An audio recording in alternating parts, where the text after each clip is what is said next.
So the next to interpolate is Congressman Benny Abante. You have 10 minutes. Thank you, Mr. Chair. Sir, kaya tanghali po. Hindi po ito personalan, trabaho lang po ito. Alam ko sir. Okay.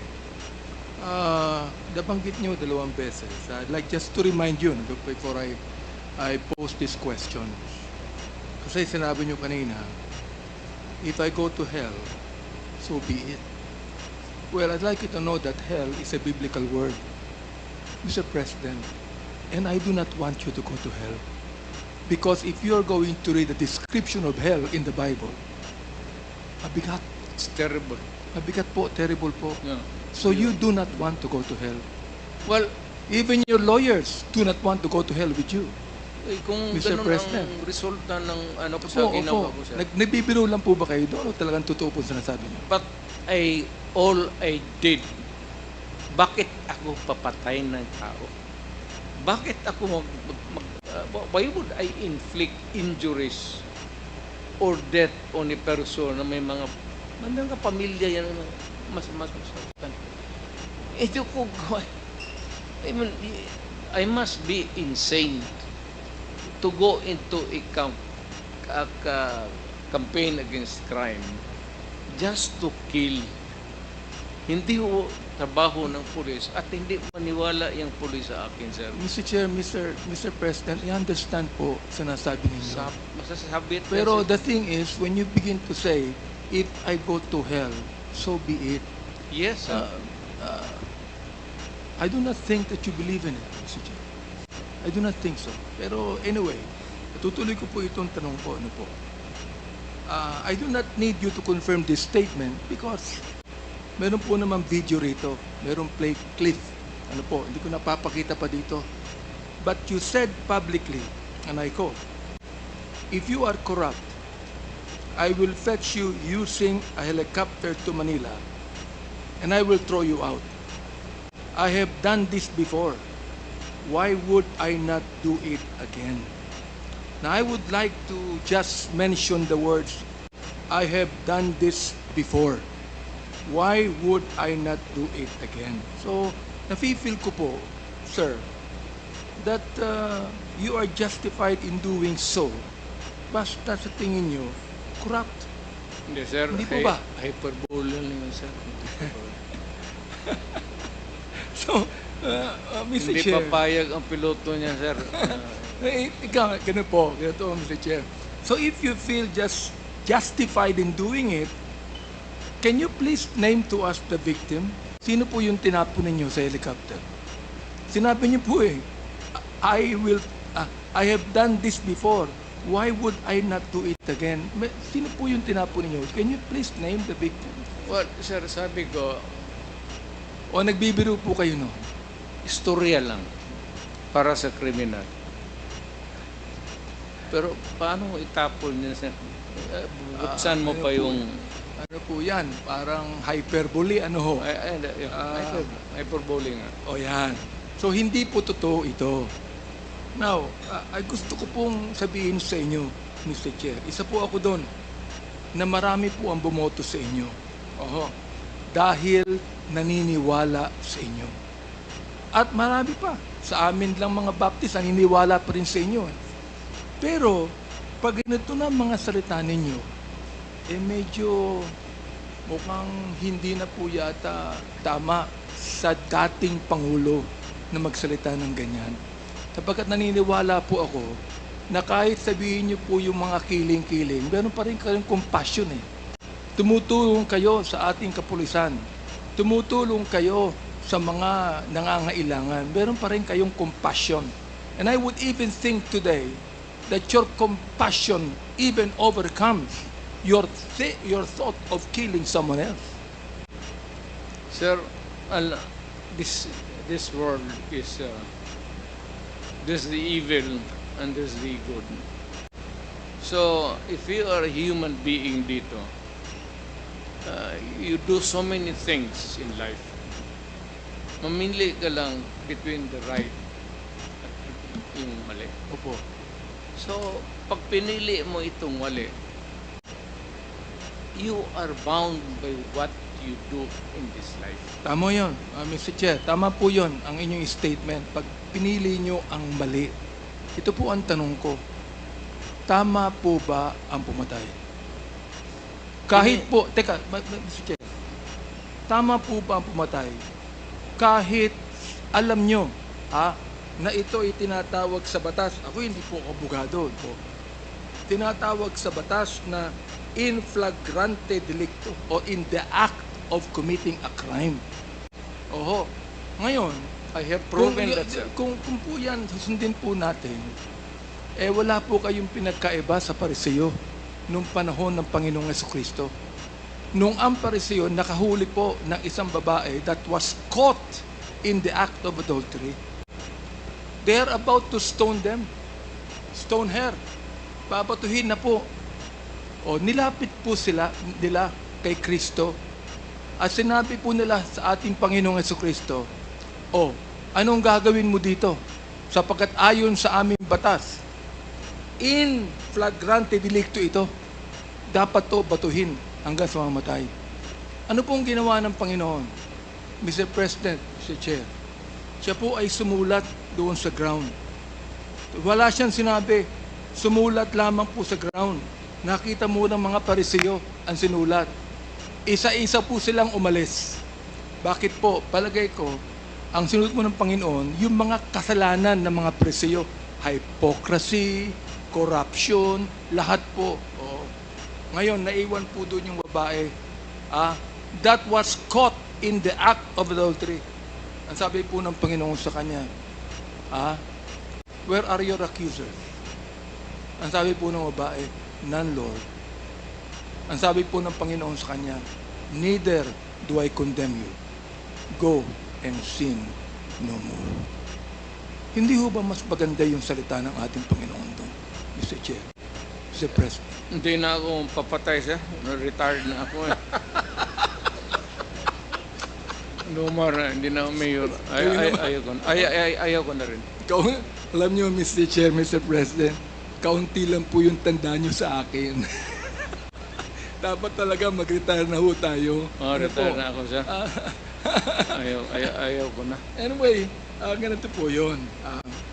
Ang sabi po niyo, ganito na lang, sir.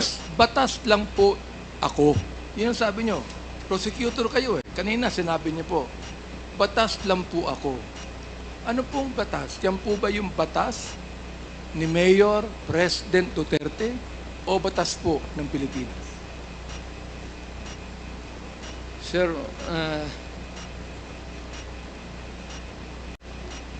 bago ko sagutin yung ano mo, sir,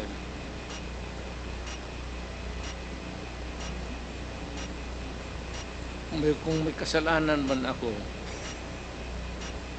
ayaw kong pumunta ng impyerno. Salamat po. Pastor ko man, sir, tulungan Pero, mo na lang ako Mr. Chair, hindi po ito confessional. Ano po? Ito po ay quadcom hearing. Pagdasal, well, of course, you have a dual,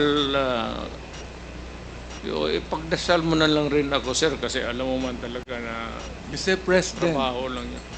bago niyo po sabihin yan, pinagdadasal ko po kayo. Salamat. Totoo po yun. Totoo po yun. Hindi po dasal na Ama namin, hindi po dasal na Our Father.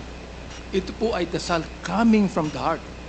Salamat, Tulad sir. ng aking nabanggit sa inyo kanina, coming from the heart. Opo, ngayon. Sinabi po ninyo rito, mas mabuti pa na makulong ka at maghirap ka sa kulungan. Bakit po kayo pumapatay? Mas mabuti pala na makulong tong mga hayop. Itong mga drug lords na ito, o mga drug pushers na ito. Bakit po sinasabi nyo kanina pa na pumatay kayo ng tao? Sana pinakulong lamang po ninyo. Ano po, Mr. Chair? The records of the police will bear me out. Few instances, sir, pero karamihan yan, may hawak talaga ng nang i-confront ko yung mga yan, sila, with the police, of course, kasama ko. Okay, yung sinabi ng kidnapper. So, 3 of them, nasasakyan sila, sir, may carbine. Ako naman, ang hawak ko 45. Yung dalawang pulis na, tatlo lang kami. They kidnap a girl. Alam lang, kinidnap nila, dinala nila sa Cotabato for 1 month, detained her, and repeatedly raped her, 7 of them, and finally went back to Davao City. Tapos sinauli nila yung naghingi sila ng ransom money. Opo. Umakyat sila sa bahay, sir, kumain. Totoo ito, it's on record. Kumain pa sila sa bahay ng babae bago pala akong mayor nito. Tapos, pagbaba nila, dala-dala nila yung ransom money. Nandoon na ako sa labas. So, hindi ko na sila sinita. Hindi na. Diretso. May kasama kayong pulis. Kapag kasama ko, polis, pero yung usually, dalawa lang yun, sir. Yung Mr. Chair, naintindihan ko po yun. Siguro, kahit ako, baka gawin ko yun eh. Pero ito po, kasi ayon po sa batas, Mr. Chair. Sinita mo, bubunot talaga yan. Ayon po sa batas, Mr. Chair, kayo po nakakaalam ng batas. Meron po bang authority ang isang public official na bumaril? O yung pong pulis lamang ang dapat bumaril? Anybody, Anybody. any person who is a victim, pulled up ka, may baril ka, lumaban ka, ito po sa self-defense. Any person has the right to defend Himself. himself, his physical being, and his property. Pero ito pong kwento nyo kanina, Mr. Chair, hindi naman nyo dinidepensa ng sarili nyo eh. Hindi naman kayo ang ni-rape eh. Oo, ito po ito. Binaril nyo bigla. Binaril nyo bigla sapagkat alam nyo gumagawa ng krimen. Naunawaan ko po yun. Kahit ako, baka gawin ko eh. Pero ang gusto ko lang pong malaman, ayon sa batas, hindi naman nyo dinidepensa ng sarili nyo. Meron po ba kayong karapatang bumaril sa isang kriminal na hindi naman kayo ang target, kundi iba? Kung walang nakatingin, sir, barilin mo na. At ako nang mismo I will appear as your defense counsel. Ito po. Marunong ako dyan, sir. Ito Tagal po akong ba, fiscal. Mr. Chair, hyperbole pa po to. Sinabi po nyo nung kayo ay mayor ng Davao, that you would patrol the streets in your big bike looking for trouble. Sabi nyo. Yeah. Talagang naghahanap kayo na enkwentro. Walang para makapatayin po ba yun? Hindi sa innocent, sir. Oo. Mga kriminal, bakit ang maghawak? Mayor ka, tapos maghanap ka Hindi ng po away. hindi po to hyperbole. Totoo po ito. Kasi looking for trouble eh. Kayo po ay nagbabike looking for trouble. Yes, sir. Oo. Mukhang mali po yata yung ganong salitang looking for trouble, di ba? Siguro mas maganda kung looking for criminals. Tama ho ba? Looking for criminals. Yun ang mas magandang salita. Para Di ba? magamit ko yung baril ko, sir. Alam nyo, Mr. Chair, Mr. President, hindi po ako masyadong pushy sa mga tanong ko sapagkat malaki pa rin po ang paggalang ko sa inyo. Salamat, sir. Totoo po yun. Oo. Pero ito tingnan nyo, Mr. Chair, Mr. President, ang sabi po ninyo, I would never allow innocent Filipinos to be killed. Sabi niyo kanina, di ba? I would never allow innocent Filipinos to be killed. But then, you said at one time, Hitler massacred 3 million Jews. Let me correct you, Mr. President. Hitler massacred 6 million Jews. So, Ayan. I stand corrected, sir. There are 3 million, sabi nyo, there are 3 million drug addicts. Hindi po drug lords, ha? Hindi po drug pushers. Drug addicts, there are. I'd be happy to slaughter them. Drug addicts, Mr. Chair, Mr. President. Pwede nyo pang sabihin sa akin ngayon, ha? Nung sinabi nyo, I would never allow innocent Filipinos to be killed. Siguro gusto nyo palitan po ito ng drug lords and drug pushers. Yes, sir. Pakipalitan po nyo ngayon. Drug lords and Ayun drug po. pushers. Sir. Therefore, nagkamali po kayo nung sinabi nyo drug addict. Tama ka, sir. Salamat I po. stand corrected. Salamat po sa inyong pagtanggap po dito. Kasi gusto ko pong malaman ang inyo pong pananaw po dito eh. Oo, sir. Opo. Tama Ayan. ka, sir. Tama ka, sir. Ayan. Ngayon, ito po.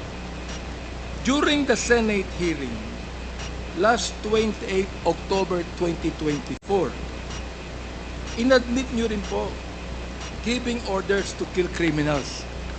Ito po ang sabi nyo, I can make the confession now if you want. Talagang niyayari ko. Pero wag naman yung mga pulis, kawawa naman sir. Meron akong death squad pero hindi ang mga pulis. Sila din yung mga gangster. Yung isang gangster uutusan ko. Patayin mo yan. Pag hindi mo patayin yan, patayin kita ngayon. Ngayon, ito po ang tanong. Sabi nyo, galit kayo sa kriminal. Hindi po ba? Ba't kayo gumagamit ng gangster? Hindi po ba criminal din yung gangster? Yes, sir. Pagkatapos niya patayin yung gangster, patayin ko siya. Papatayin nyo rin. Ganun po. Oo. Dapat po, pumatay muna siya Oo. bago nyo patayin.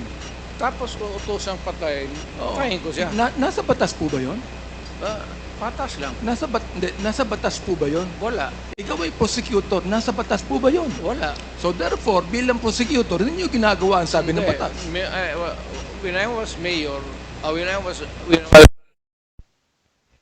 Tutor po ako in toto. Talagang I am bound by the rules. Yes. When I was mayor, I was trying to maintain law and order. But Mr. Chair, Mr. President, when you Ibang- became mayor, you are no longer a prosecutor. You are now a public official, Mr. President. And therefore, you must uphold the law of the land. Because we do not have a personal policy here. Our policy is a lawful policy. We must always, naniniwala po kayo dyan, correct me if I'm wrong, we must always uphold the Constitution. Hindi po ba? yes, sir. Ayan. Alam mo, ano pong pagkakaiba nyo si Vigilantes, for example? Ano pong pagkakaiba nyo si Vigilante? Na pumapatay po ng drug addict na nanlalaban din. Well, Ayan, sir, sige po, pakipaliwanag po sa amin. may classification niya, sir. Hindi ka basta-basta pumatay ng drug addict.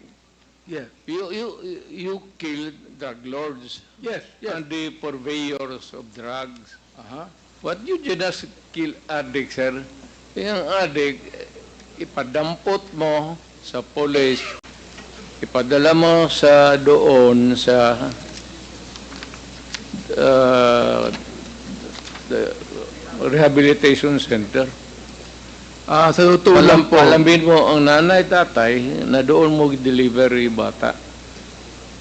sa totoo lang po, Mr. Chair, ito because of your pronouncement na shoot them dead, na-embolden po ang ilang mga pulis natin pumatay. Because it was the order of the President himself, who is actually the Commander-in-Chief of the Philippine National Police. So therefore, Mr. Chair, Mr. President, when you said, shoot them dead, it emboldened some of the policemen to kill. Am I right, Mr. Chair? I am saying it again. You Shoot said them again. dead. All right. Yes, sir. Therefore, Hanggang ngayon. your policy of shooting them dead and the policy of the policemen in killing them is different, because you said in the Senate that it is the policemen that should be accountable for this, not me. Because this is just a policy. But Mr. Chair, Mr. President, because of that policy, some of those policemen killed.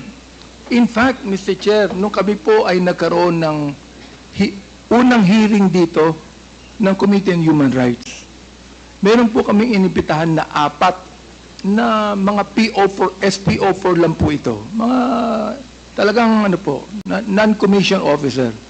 Nakasama nila ang isang major. Sabi ko sa kanila, nakapatay ba kayo? Ang sabi nila, hindi. Okay. Ngayon tinanong ko, pero gumamit kayo ng baril at bumaril kayo. Ang sabi nila, meron kaming nabaril. Okay. Napatay niyo ba? Hindi po namin sigurado sapagkat marami kaming binaril. Marami kaming nabaril. Ito po yung tanong ko ngayon. Sabi ko, bakit niyo ginawa yan? Anong sabi nila? Ito po ang order sa itaas.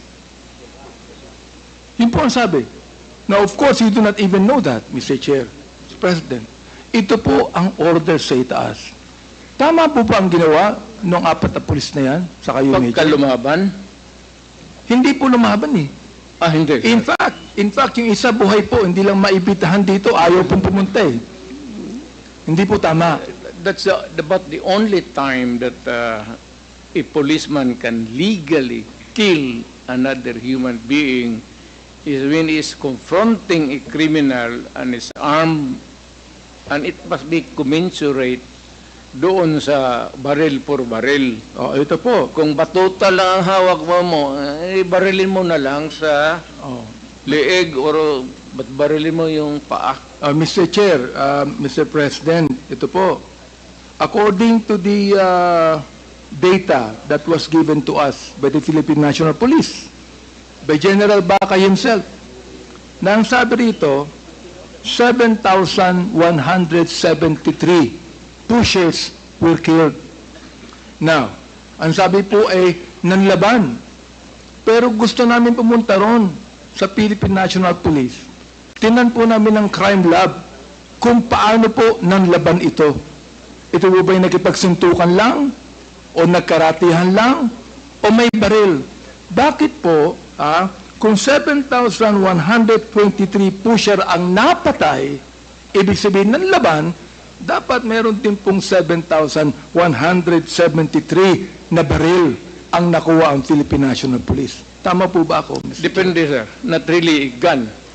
It could be a knife. Knife. Okay po. It could Knife. be a something that would be lethal. Aha. Tubo or Pero, inamin po ng Philippine National Police na wala silang ganong karaming ebidensya. Oo, ng 7,173. For example, 440 users. Ang sabi nyo kanina, dapat tulungan yan. Dapat rehabilitate po yan. Pareho po tayo ng pananaw dyan.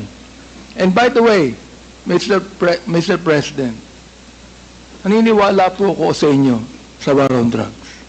Ayaw ko po ng droga. Alam ko po ang magiging kapalit niyan sa mga kabataan. Pero ang hindi ko maintindihan kung bakit kinakailangang mamatay ang more than 20,000 people upang magapila mga drugs. Pero after he became president, Mr. Chair, may drugs pa rin eh. Hindi pa rin po nawawala. Ako'y nagpapasalamat because in your time as president, wala na po yung manufacturing ng shabu sa Pilipinas. Naipasara nyo lahat yan. Ano pong pumalit, Mr. President? Smuggled drugs galing sa China. Lahat po ng mga drugs na yung nagpupunta sa Pilipinas ay smuggled galing sa China o galing kung saan-saan, Mr. President.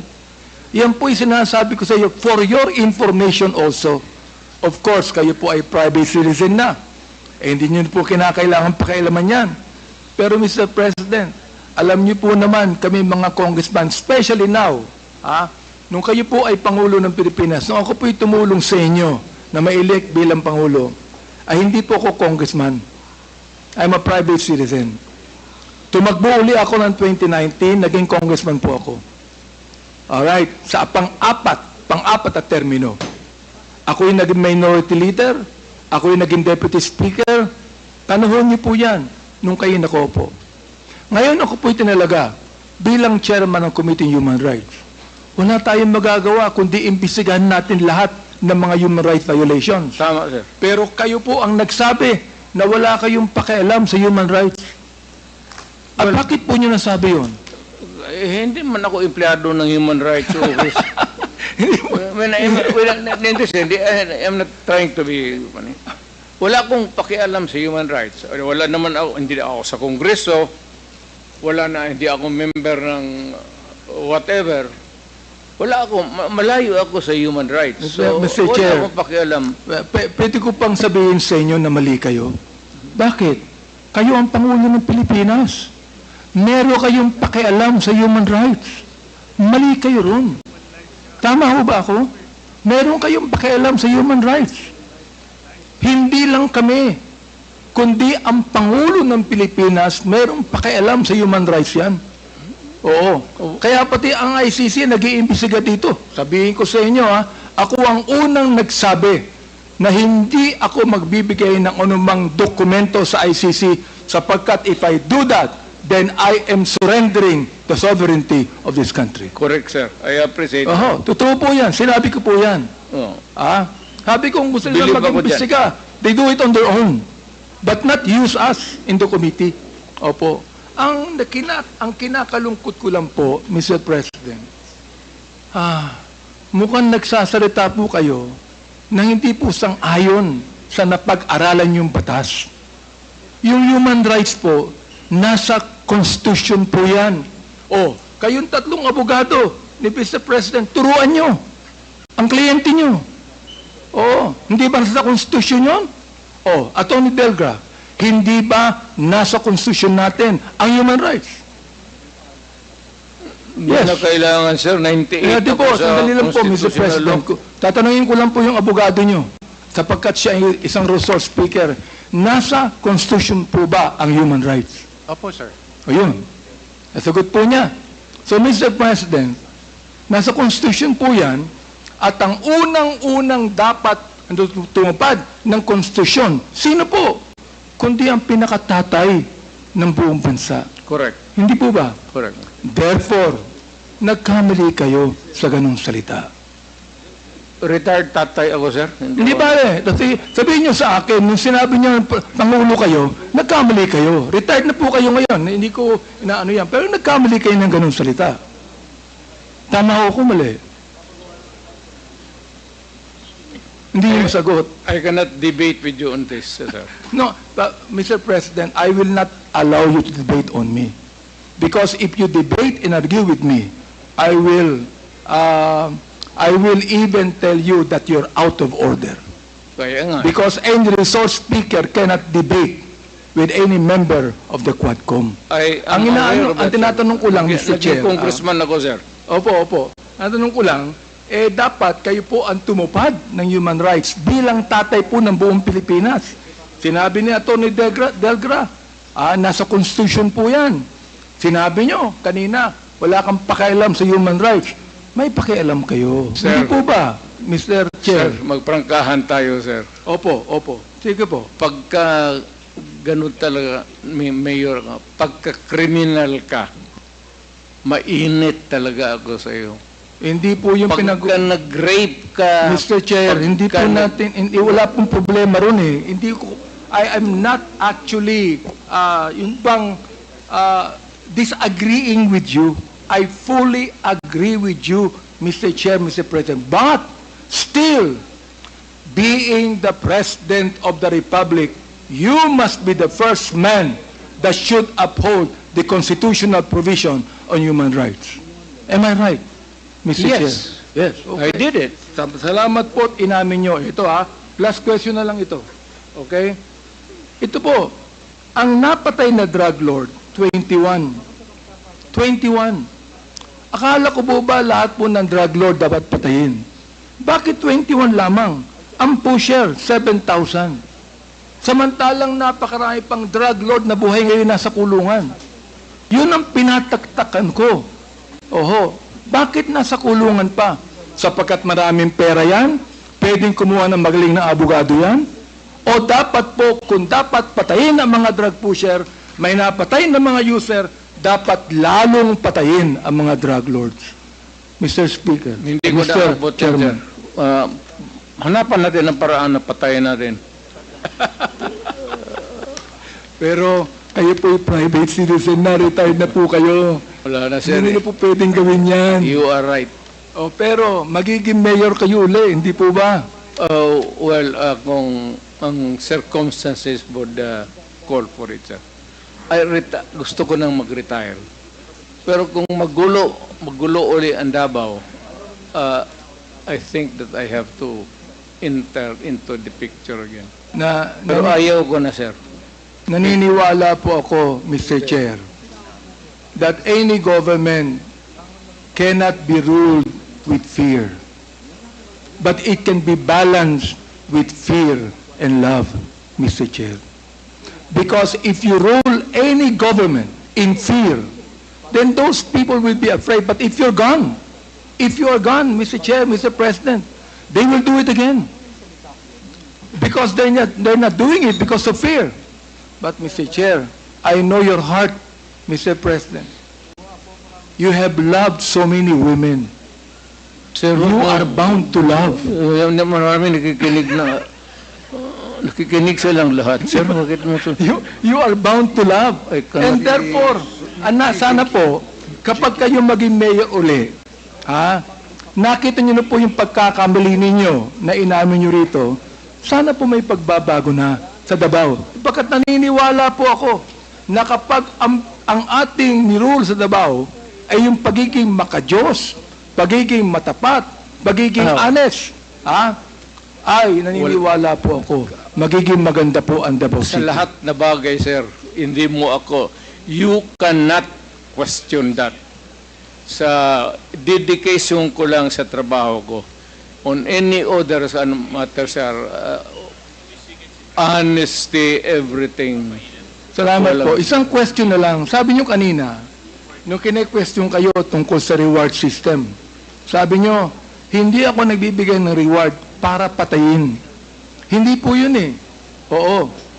Nagbibigay kayo ng reward nung napatay na. Hindi po para patayin. Iba po yung reward na para patayin, iba rin po yung reward nang nakapatay na siya.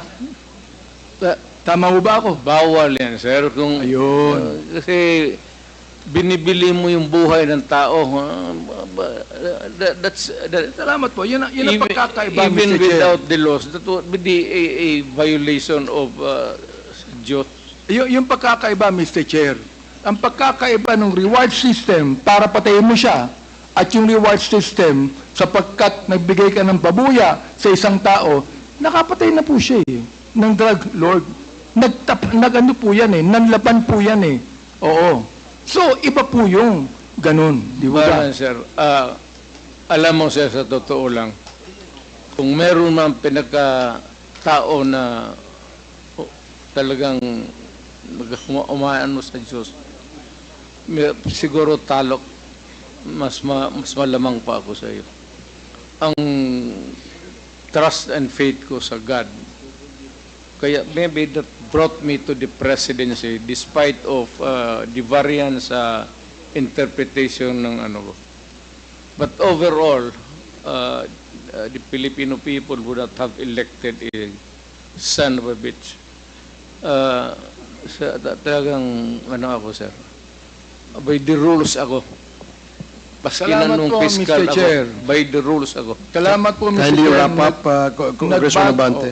Nagbago ang pananaw ninyo sa Quadcom. Sapagkat nung sumulat si Atty. Degra sa amin na hindi kayo makaka-attend sapagkat wala kayong tiwala sa Quadcom, ang ibig sabihin po niyan, kayo ay nagpunta ngayon sapagkat may tiwala na po kayo sa amin. Maraming salamat po sa inyo. Sabi kasi ni ano, sir, na ipakontempt ako. So, Are you done, Congressman Abante? Yes, Mr. Chair, maraming salamat po. Okay.